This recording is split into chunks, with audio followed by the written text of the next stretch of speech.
Alright, hi everybody, moi c'est Sandra et bienvenue sur Sandra Donfac. Dans cette vidéo, je vais parler du passé, du présent et du futur de l'éducation des enfants, parenting. Alors, je pense que nous sommes tous et toutes d'accord que on veut à chaque fois faire différemment de ce que nos parents ont fait. C'est-à-dire, je n'ai pas encore rencontré quelqu'un sur cette terre qui a dit que la façon dont mes parents m'ont éduqué, c'est de cette même façon que je vais éduquer mes enfants.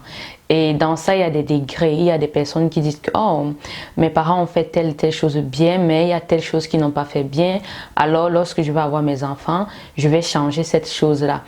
Et progressivement, on arrive parfois sur certains qui veulent tout changer sur la façon dont leurs parents les ont éduqués.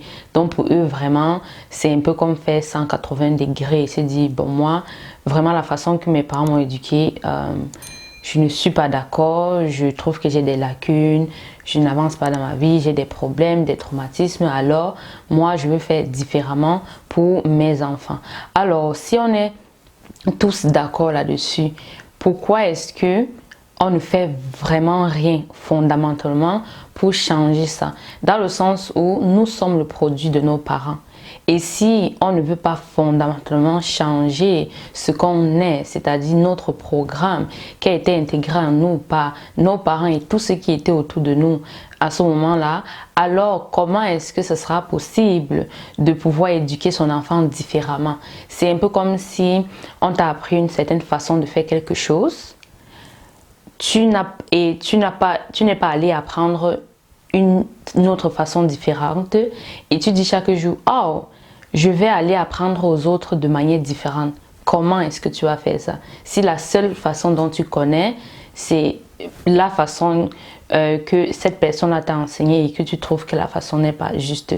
Donc, lorsqu'on regarde en fait ça, c'est normal en fait que tous les parents qui disent chaque jour « Oh, je vais faire différemment que mes parents », on se retrouve en train de faire la même chose et parfois bien pire que ce que nos parents ont fait. C'est-à-dire quand tu vois certaines personnes, parfois même l'éducation que leurs parents leur a donnée, ça les a permis de pouvoir finir les études, aller à l'université, avoir un diplôme et avoir un travail. Mais cette même personne qui a critiqué la manière dont ses parents ont fait, c'est-à-dire oui, c'est certes ils ont bien fait ça, mais il y a telle chose qu'ils n'ont pas bien fait, je suis une personne, j'ai des traumatismes, j'ai été traumatisée par ma mère, elle grondait trop. Et après, cette personne-là n'arrive même pas à éduquer un enfant qui va pouvoir finir le lycée. C'est-à-dire, sont en fait des personnes qui éduquent un enfant. L'éducation est tellement minable que l'enfant n'arrive même pas à finir le secondaire.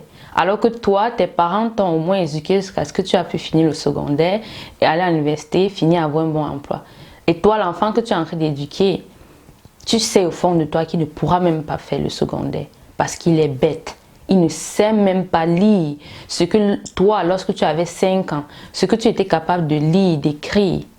Ton enfant de 16 ans n'est même pas capable de lire. Tout ce qu'il fait, c'est de passer toute sa journée sur les jeux vidéo. Et toi, tu t'es donné la promesse de faire différemment de ce que tes parents ont fait. Et alors, ce que je voudrais dire ici, c'est que c'est bien beau de dire qu'on va faire différemment de ce que nos parents ont fait. Mais si on ne change pas fondamentalement ce qu'on est et qu'on a de nouvelles approches, alors on va faire beaucoup plus pire que nos parents. Et vous pouvez voir la génération des enfants de nos jours.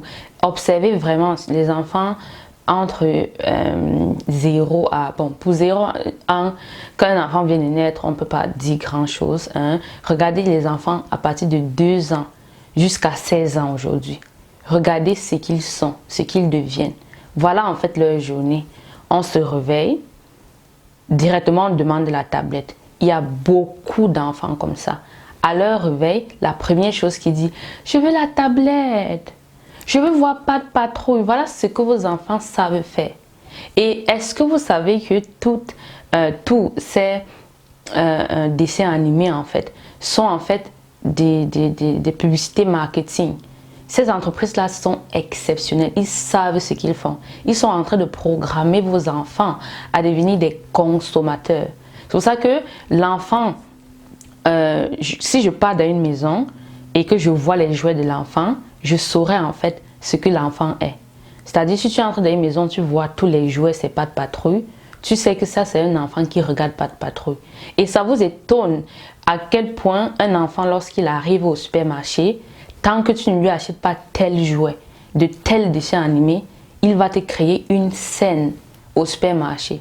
Pourquoi? Parce que la façon dont les dessins animés sont designés, c'est pour mettre un désir ancré à ton enfant afin qu'il soit addictif à ces choses-là, à ce dessin animé, à tous les produits de la gamme de ce dessin animé. Ces sociétés sont extrêmement puissantes dans le marketing. Alors, ils savent que prendre en fait, occuper le cerveau de ton enfant, qui en fait un enfant qui vient de naître, c'est une personne qu'on peut justement programmer comme on veut parce que son cerveau est vide.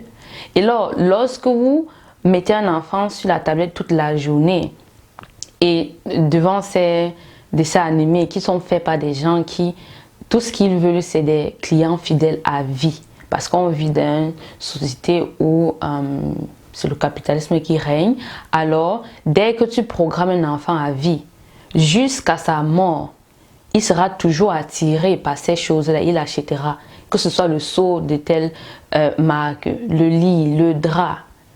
Et tu vois des gens qui ont, je ne sais pas quel âge, ils sont toujours attachés à Pokémon. Il y a cette affection, cette attache émotionnelle. C'est parce que ça a été mis en l'enfance, surtout de ces 0 à 7 ans. Alors, ne soyez pas surpris lorsque vous allez au supermarché avec votre enfant, que dès qu'il voit n'importe quoi de dessin animé qu'il est en train de regarder, il va vous créer une scène. Et c'est en fait comme s'il est possédé. Vous voyez un enfant en train de faire une scène. C'est du genre ça ou rien. Et vous remarquez que lorsque vous arrivez à la maison avec, un jour après, il s'en fiche. Il s'en fiche du jouet, il n'utilise même plus. Parce que toutes ces choses-là, c'est justement dopamine. C'est un peu comme une drogue. Tu prends et après, bah, tu t'en fiches. Et après, dès que tu vois le second, tu prends et ainsi de suite. Donc, prendre la décision de dire par exemple que je ne vais plus frapper sur mon enfant, c'est bien. Mais si tu ne changes pas le programme interne qui est en toi, qui a été mis par tes parents et tous ceux qui t'ont éduqué, si tu ne changes pas ça, alors de manière consciente, et ça c'est utiliser son conscient, de manière consciente, tu vas prendre la décision de je ne vais plus frapper sur mon enfant. Mais ton programme interne, qui est en fait 95% de tout ça, là-bas c'est inscrit qu'il faut frapper. Là-bas c'est inscrit qu'il faut être en colère, il faut être énervé. Alors, dès l'instant où ton enfant va faire quelque chose qui, d'après toi, ce n'est pas bien, ton premier réflexe sera de frapper. Et c'est après avoir frappé sur l'enfant que tu vas te rappeler de « Oh, j'avais pris la décision de ne plus frapper sur mon enfant. » C'est pour ça que, malgré la décision que tu as prise, bah, toi en tant que mère, père, si à la fin de la journée tu dois faire le bilan, tu ne fais absolument rien de tout ce que tu avais promis à ton enfant lorsqu'il était né. Ah, je vais faire tout pour toi. Je vais te donner tout. Mais en fait, tu n'es même pas capable de consacrer même 1 heure de temps à ton enfant. Parce que tout ce que tu fais durant la journée, c'est d'être sur les réseaux sociaux. Pourquoi tu es sur les réseaux sociaux? Parce que toi-même, tu cherches ta part de dopamine. Pendant que tu es en train de donner une autre dopamine à ton enfant, qui est la tablette. Est-ce que vous pouvez vous rendre compte qu'aujourd'hui, il y a des enfants qui regardent la tablette jusqu'à ce qu'ils ont les poches en dessous des yeux? Un enfant qui a tant de potentiel. Voilà en fait ce qu'il passe sa journée en train de faire parce que le parent est incapable de même diriger la journée de son enfant. Pourquoi? Parce que le parent est aussi incapable de se diriger lui-même. C'est pour ça qu'il a besoin de quelqu'un qui va lui dire quoi faire et quand faire. Et lorsque tu es un mouton comme ça, qu'est-ce que va devenir ton enfant? Et donc, le but ici, c'est de s'asseoir et de faire le bilan. Surtout pour ceux qui sont déjà parents. Et pour ceux qui ne le sont pas encore, c'est justement le moment de commencer avant. Et d'enlever les programmes là que vous ne voulez plus. Tout ce que vous êtes en train de citer que ma mère a fait qui m'a énervé, c'est en vous. Parce que c'est ce qu'elle vous a transmis. Pareil pour ce que votre père a fait. Vous dites, oh, je ne veux plus ça, mon père était comme ça, je ne veux pas ça. Vous l'êtes en fait. Et donc, pour pouvoir dire vraiment, Denis, je ne vais plus faire ça, il va falloir changer. Et la seule façon de le faire, c'est en utilisant Technotuteur. Pour en fait avoir accès à son subconscient, d'enlever tout ce qu'on ne veut pas, les traumatismes, les angoisses, les peurs. Et pouvoir être ce parent-là qui sera serein lorsque ton enfant va venir te demander quelque chose et que tu vas pouvoir parler à ton enfant sans à chaque fois lever la main. C'est-à-dire, parfois, tu vois une mère sur les réseaux sociaux, son enfant vient juste pour lui demander une question mathématique. Le premier réflexe qu'elle fait, c'est frapper sur lui parce que « Oh, tu me déranges lorsque je veux prendre mon temps seul. » Et c'est après qu'elle se rend compte que l'enfant voulait lui demander un truc comme ça.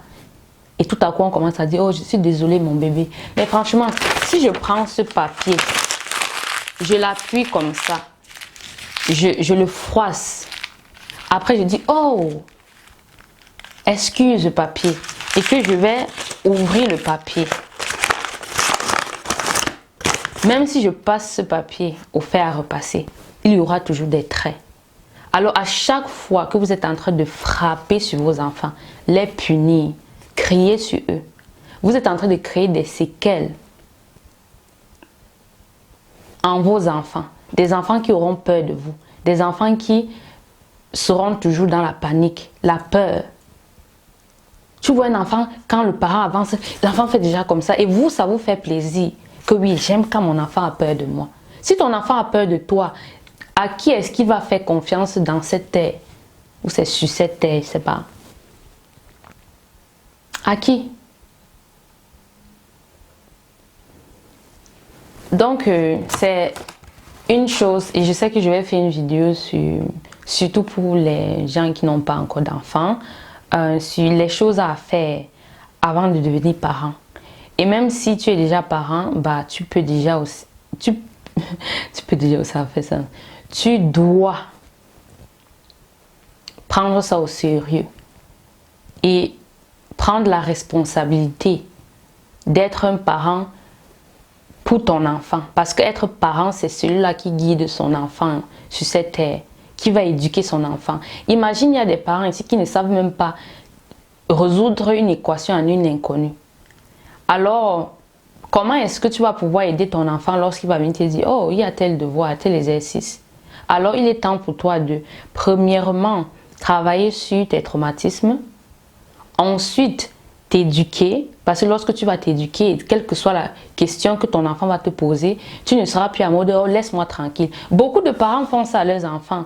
Un enfant vient te poser une question, tu lui dis « Je n'ai pas le temps ». Au fond, tu sais que tu mens. C'est parce que tu ne connais pas la réponse. Et comment vous espérez avoir des enfants intelligents si toi, tu ne sais pas compter de 1 à 10? Toi, tu veux que ton enfant compte de 1 à 1000 alors que toi, tu ne sais pas compter de 1 à 10. Où est-ce que tu veux que l'enfant apprenne ça? Les gens vont me dire l'école. Ok, vu donc que tu es en train de constater que ton enfant n'apprend pas ça à l'école, vu que tu constates que ton enfant est très bête, qu'est-ce qu'il faut donc faire? Ta solution, c'est de laisser « je m'en fiche ». Mais chaque jour, tu grondes maintenant ton enfant qui n'est pas intelligent. Alors que toi-même, quel est ton niveau? Qu'est-ce que tu fais? Quand le jour finit comme ça, qu'est-ce que tu as appris de valable à ton enfant jusqu'à tu vois que waouh? Est-ce que c'est normal qu'on soit à un niveau où il y a certains parents que c'est à 6 ans qui se rendent compte que leurs enfants ne savent pas lire l'alphabet? L'alphabet. À 6 ans, tu es une mère, tu es un père. C'est à 6 ans que tu te rends compte que ton enfant ne sait pas lire l'alphabet. Mais tu dis que je suis parent et je t'aime de tout mon cœur et je ferai tout pour toi. Donc, le résumé en fait de cette vidéo, C'est bien de vouloir faire différemment que ce que tes parents ont fait. Mais si tu ne changes pas en fait le programme que tes parents ont mis en toi parce que tu es une copie de tes parents, si tu ne changes pas ça, bah, ce que tes enfants vont devenir, c'est aussi une copie de toi. Alors, si tu es une personne aujourd'hui incapable de diriger ta vie, tu es pauvre. Alors, tu as transmis cette pauvreté à ton enfant. Il va falloir faire les choses différemment pour leur transmettre aussi la richesse. Il va falloir faire différemment pour ne pas leur transmettre tous tes traumatismes. Et tu en as tellement. Tu ne te rends pas compte que tu as tellement de traumatismes. C'est ça qui te fait être à chaque fois sur ta garde et à chaque fois être en mode, même avec tes propres enfants, tu es en mode défensif. Qu'est-ce qu'ils t'ont fait? Donc, il est temps de se poser les vraies questions. Et le seul moyen de savoir si tu fais vraiment ce que tu avais dit que tu vas faire, c'est de regarder le résultat dans la vie réelle. Comment est-ce que sont tes enfants? Si je viens, je fais un test de compréhension et de lecture à ton enfant, quel est le niveau qu'il va avoir? Et même quel est ton niveau? Quand je fais souvent des tests justement de compréhension et de lecture aux parents, ils sont plus qu'en dessous de la moyenne.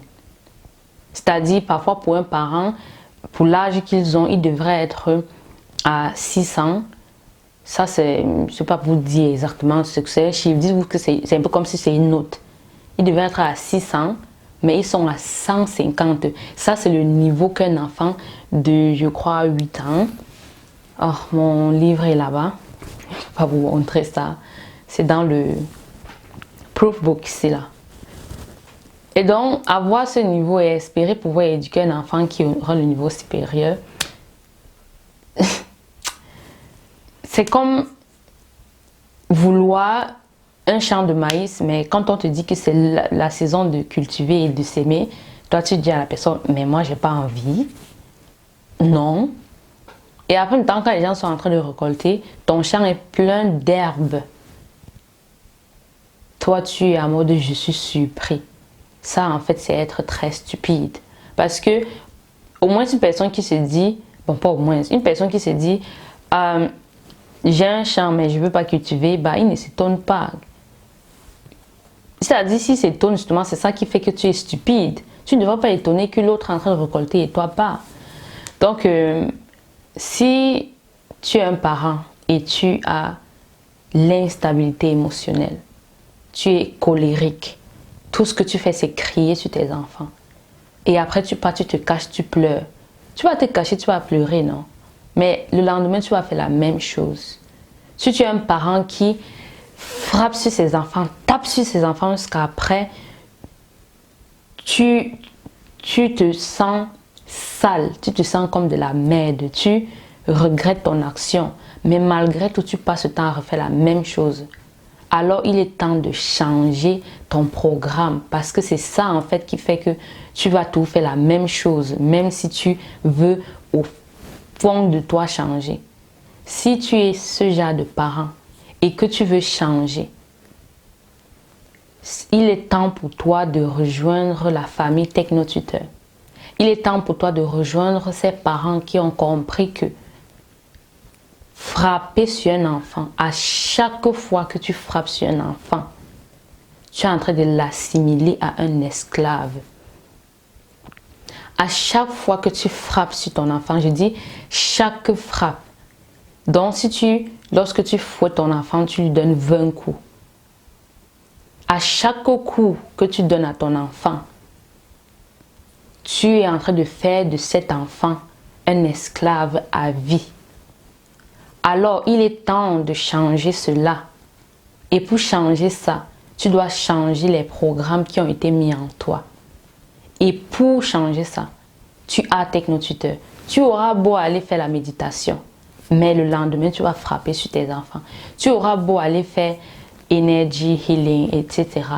Tu auras beau faire ça, mais 2 jours après, tu vas te retrouver à être celle-là. Parce que quoi? Tous ces méthodes, la méditation, ce que ça fait, ça soigne les symptômes.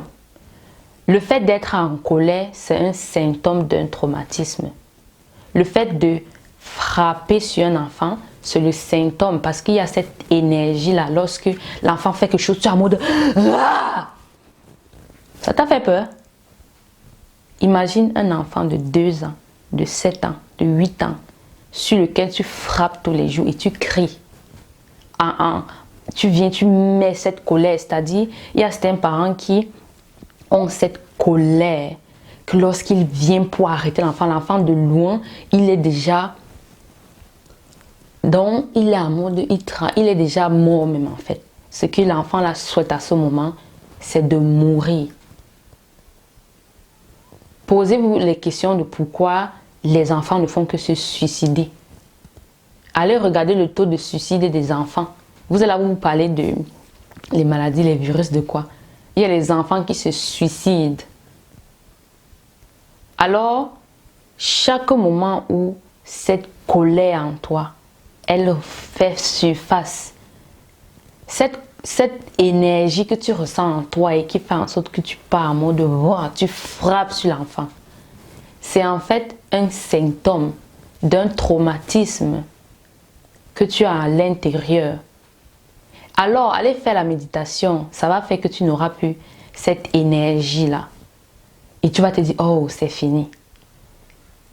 2 jours après, parce que la cause qui est un traumatisme, c'est toujours en toi, ça va refaire surface. Parce que pour soigner ça, c'est pas pour soigner, pour mettre fin à ça, il va falloir aller voir la cause, ensuite se reprogrammer. Et ça, ce n'est qu'en utilisant Technotuteur. Tout le reste que vous allez faire, ça sera juste soigner les symptômes. Mais tant que la cause reste là, vous allez faire la même chose encore et encore et encore. Et si, ne m'écris pas, si tu n'es pas prête, si tu n'es pas prêt à changer, si déjà tu n'es pas d'accord que tu dois changer, alors ne m'écris pas. I don't have the time. Je n'ai pas le temps pour les gens qui ne comprennent pas déjà ça. Si tu veux changer, arrêter d'abuser ton enfant. Écris-moi et rejoins la famille Technotuteur afin qu'on puisse mettre fin à l'abus dans ce monde. Pour qu'on puisse mettre fin à l'abus dans ce monde, ça commence par les parents. Non, ce n'est pas vos enfants le futur de ce monde. Ce sont les parents le futur de ce monde. Parce que vouloir prendre la responsabilité de ça et mettre sur les enfants, oh, c'est nos enfants le futur. Comment ce sont le futur si on les traite comme des esclaves? Comment est-ce qu'ils sont le futur? C'est aux parents de prendre la responsabilité d'éduquer un enfant qui sera un leader. Alors oui, si on éduque des leaders, ils sont le futur de ce monde. Et vu que c'est donc dans le futur, à qui de prendre la responsabilité maintenant pour faire en sorte que ce soit des futurs leaders? C'est aux parents. Et donc, et pour toutes ceux et celles qui n'ont pas encore des enfants, c'est le moment de commencer maintenant. C'est la raison pour laquelle j'ai pris Technotuteur en mars 2021. C'est parce que j'ai su, quand moi, j'ai une colère, je frappe sur les enfants parce que l'enfant fait quelque chose que tu dois plutôt l'expliquer. Ton premier réflexe, c'est le frapper. J'ai compris ça que je dois changer. Et là, après avoir utilisé Technotuteur, et voir à quel point j'ai des traumatismes et que justement, je suis progressivement en train de changer. Ça, c'est la meilleure chose que j'ai pu faire de ma vie. Parce que changer fondamentalement, c'est ça, hein? Le reste suit. Donc, on se dit à très très bientôt et bye bye. Voilà, bye bye.